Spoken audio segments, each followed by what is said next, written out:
김건희 이제 명품이 아니지 사실은 그 뭐라고 고가품? 사치품. 이야기를 좀 해볼게요.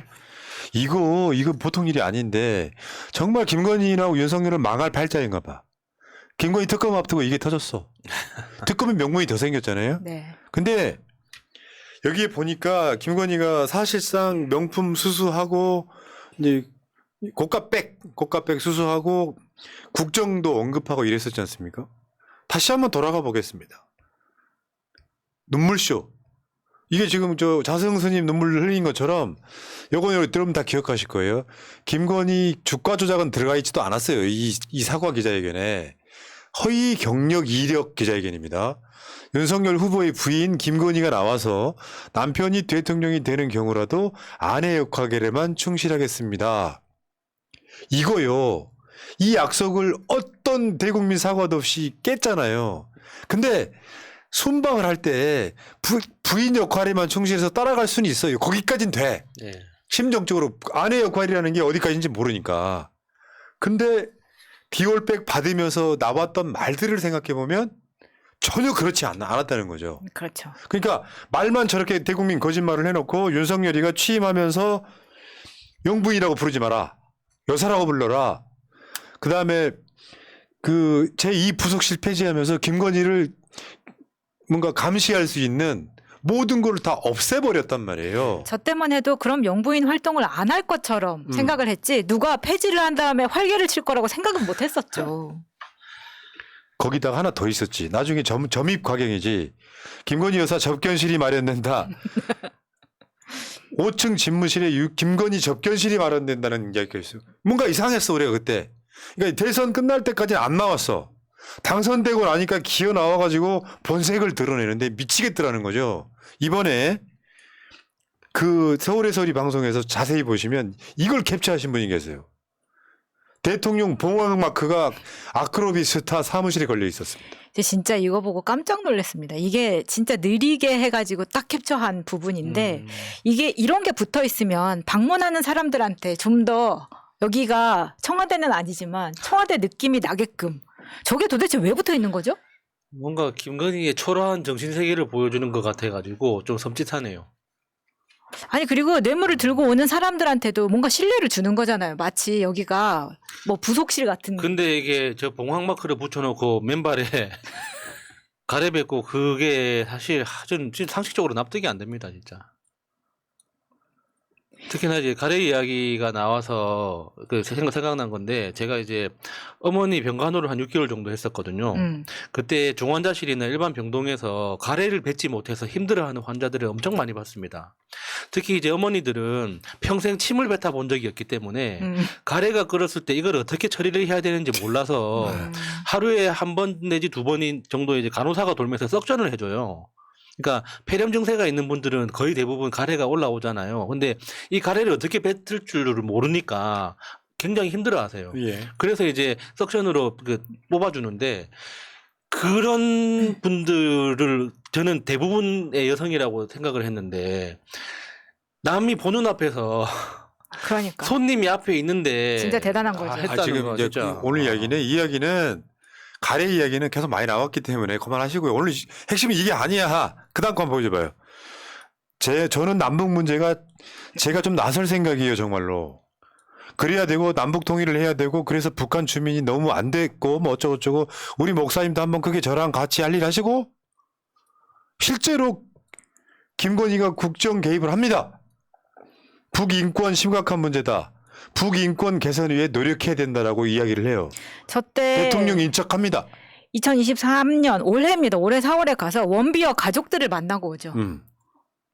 그러니까 저 최재형 목사하고 가까워지게 된 계기도 그러니까 원래 친분이 있는 사이는 아니라고 합니다. 근데 대선 후보 시절에 그러니까 2022년 1월이죠. 1월쯤부터 이제 최재형 목사가 이 통일운동으로 굉장히 유명한 사람이라는 걸 알고 카톡을 통해서 처음 연락이 됐었는데 그 사람 그 이력을 조사한 다음에 그때부터 이게 메시지를 주고받으면서 친분을 급격하게 쌓아왔다고 하더라고요.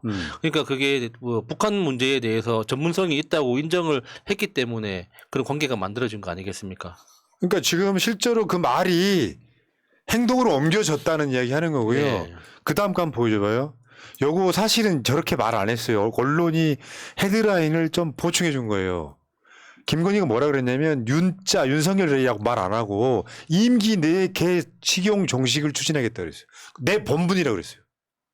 그러니까 이게 아내 역할에만 충실하겠다가 사실상 대통령 직책을 나눠 먹고 있는 그런 느낌? 그렇죠. 저 말은 머릿속에 자기가 대통령이라고 생각하지 못하면 나올 수 없는 말입니다. 그리고 그 대화들 보면 요약하면 큰 내용은 별로 사실은 이게 다예요. 근데 이게 어마어마한 거지. 제가 이 자리에 있어 보니까 그러니까 뒤에 봉황 마카이 달고 이 자리에 있어 보니까 봉황도 저런 비슷한 표현은 그 대선 후보 시절에 그 이명수 기자하고 녹취록 폭로됐을 때도 그 비슷한 뉘앙스가 있었잖아요. 내가 대통령이 되면, 내가 당선되면. 내가 당선되면이지. 자, 대통령이 되면은 국민들 생각을 먼저 하게 돼 있다. 뭐 이러면서 사실상 대통령을 내조하는 아내 역할에만 충실하겠다는 것보다는 김건희 스스로가 어떻게 보면 진짜 구상유치한 거죠. 네. 우리 같은 사람들은 만약에 내가 정권 잡았다고 쳐요. 가장 먼저 몰려오는 게 두려움 아닐까? 겸손함? 네. 죄송스러움? 어디서 명품질이야 이 새끼야 이 새끼 구속 이런 느낌이 들어야 되는데 얘는 지금 정권 잡았으니까 내가 싹 다 해먹을 수 있다. 이런 대가리밖에 없는 거 아니에요. 내가 대통령 됐으니까 고속도로 정점 바꿀 수 있다고 생각하는 애잖아요. 내가 검사 마누라니까 주가 조작해도 안 들킨다고 생각하는 그런 여자잖아요. 내 사위가 검사니까 장고 위조 증명서 같은 걸로 해도 수사 안 받는다고 생각하는 거잖아요. 근데 이런 애들이 정권 잡으니까 생기는 위험성 이런 거야. 내가 정권 잡은 거야. 모질이 같은 애 하나 내가 좀 어떻게 하고 대통령 만들어 놓으니까 이 정권은 내 거지 니끼 이런 거야. 근데 이제 목사님 앞에서는 뭔가 면피용의 발언인 거예요. 내가 국민들을 먼저 생각하게 돼 있더라. 이 자리에 올라와 보니까 이렇게 말을 한다는 것 자체가 그런 생각을 안 하고 있기 때문에 내랑 1대1로 이렇게 이야기하는 사람 앞에서는 저런 약간 거짓말 같은 말을 네. 하는 거죠. 그리고 이 문제 관련해서 김건희 논란이 이게 처음이 아니잖아요. 후보 시절부터 시작해서 그중에 명품 관련해서는 리투아니아 사건 이것도 그냥 덮였는데 호객행위를 당해서 우연히 들어가게 됐다고? 말도 안 된다는 걸 우리가 계속 설명을 드렸어요. 좀 그게 사실이면 경호처 직원들 싹 다 해고해야죠. 그렇죠. 30년간 본 적이 없는 큰 선손님이다. 왜 그렇게 했어요? 어마어마하게 쌌다는 거 아니에요. 이렇게 사면 대통령 부인이 우리나라 전용기 타고 들어올 때는 세관을 전혀 거치지 않는다는 것. 그걸 산 돈 누구 돈으로 샀냐도 물어봐야 되는 거고. 계속 보여줘봐요. 조선일보도 그때 이거에 대해서 비판을 했었어요. 누가 납득하겠냐고. 납득하겠냐고. 자기들이 봐도 웃기거든요. 저렇게 수행이 저렇게 많은데 무슨 호객입니까?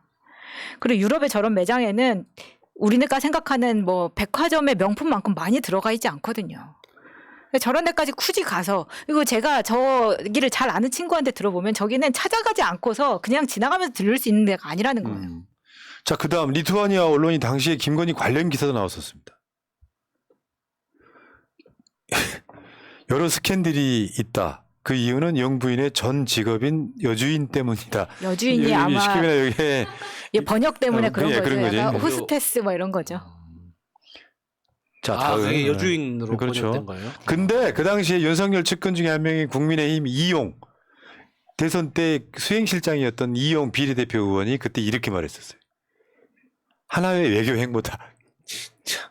문화 탐방이고 하나의 외교다. 저런 거 보면 진짜 너무 못 배운 거 티를 해서 보는 사람이 너무 부끄러워요. 근데 문화 탐방이라는 거를 그 어떤 영부인도 저런 그러니까 어떤 히스토리가 없는 명품 샵에 가서 꼭 하지는 않습니다. 아니 보통 이게 문화 외교라고 하면은 전통시장을 가거나 뭐 박물관을 가거나 미술관을 가거나 그런 거지 명품숍 간 걸 왜 문화 외교라고 하는 거. 그러니까요. 자, 다음.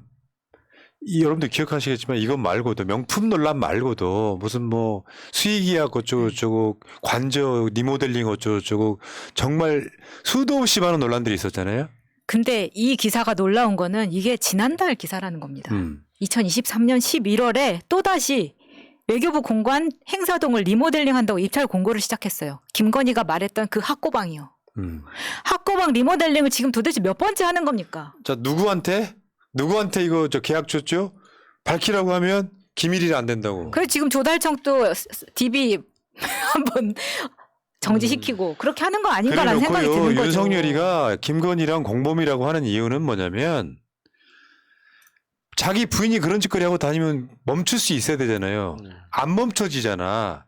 컨트롤 못 한다는 거예요. 그러다가 어떻게 기자들이 이제는 아예 묻지도 않는다고 하는데 관련해 갖고 물으면 버럭 화를 내는 거 이런 거. 자존심을 건드리거나 도덕성에 흠집이 나는 문제, 김건희나 처가 문제에 대해서 물어보면 유독 버럭 화를 냈다. 그러니까 김건희를 윤석열이 멈출 수 있는 입장이 아닌 거예요. 이미 권력이 김건희한테 가 있다고 보는 게 맞는 거죠. 직책이 김건희가 대통령이 아니어서 그렇지 김건희가 윤석열을 움직이고 있다고 보는 게 맞는 거 아니에요. 네. 그렇죠. 그런데 그 김건희가 또 이번에 뇌물수수한 건이 논란이 됐단 말이죠. 이거 어떻게 해야 됩니까? 끌어내리는 수밖에 없는 거예요. 여러분들 기억하시겠지만 김건희 수구리 사건 이거 굉장히 오래 띄워주세요. 부끄러운 줄 알아요. 이게 언론에 갑자기 공개돼가지고 이거 김건희가 뭐냐면 그 대국민 사과하고 숨었잖아요. 대선 때 안 나왔잖아요. 그 후로 처음으로 언론에 공개된 사건일 때 김건희를 수행하던 저 비서놈이 또 저 비서도 누구의 아들이잖아요. 네, 네. 저 비서놈이 김건희를 언론에 대가리를 숙이게 만들었던 사건이 사실 이게 우리나라 보수 세력 좀 창피한 줄 알아야 돼요. 그러니까 사실 의전이나 뭐 하다못해 예의 그 정도 사실은 뭐 이렇게 그 저 때가 영부인 후보 시절인 그렇죠. 거잖아요. 예, 예. 영부인 후보. 영부인 후보. 남편이 대통령 네. 후보. 근데 저렇게 수행원이 모가지를 잡고 고개를 이렇게 팍 숙이면서 데리고 간다는 게 말이 됩니까? 사실 이렇게 어려우면 몸에 손을 못 대는 건데 그렇죠. 저렇게 대가리를 붙잡고 그 질질 끌고 간다는 것 자체가 그리고 뭘 얼마나 잘못한 일이 없는데 저 때는 그냥 취재하러 들어간 건데도 얼굴을 저렇게 가렸다는 것에서 뭔가 시술이냐라는 의혹밖에 없었던 거죠. 참 어쨌건 진짜 부끄러운 부부예요. 언론이 아무리 빨고 물고 빨고 해도 요즘 같은 시대에는 그게 숨을 수가 없는 거예요. 만약에 이번에 저 서울의 소리 동영상이 없었다 그러면 이미 서울의 소리 압수수색하고 난리 났겠죠. 부끄러운 줄 모릅니다. 이거 어떻게 취일드 치실래요? 명품백 받은 거? 결국 이거는 법적으로 갈 수밖에 없는 거고 김건희 특검에 포함시켜도 되는 문제이고요. 그리고 실제로는 이게 조국 장관 등의 전현희 위원장 등의 유권에서 개우하면 윤석열이 받은 뇌물이다라고 규정을 하고 있지 않습니까? 그거 이렇게 되면 어떻게 되냐면은 저번에 저 그 전현희 위원장 말씀도 그런 거거든요. 받은 즉시 반환해야 돼. 그렇죠.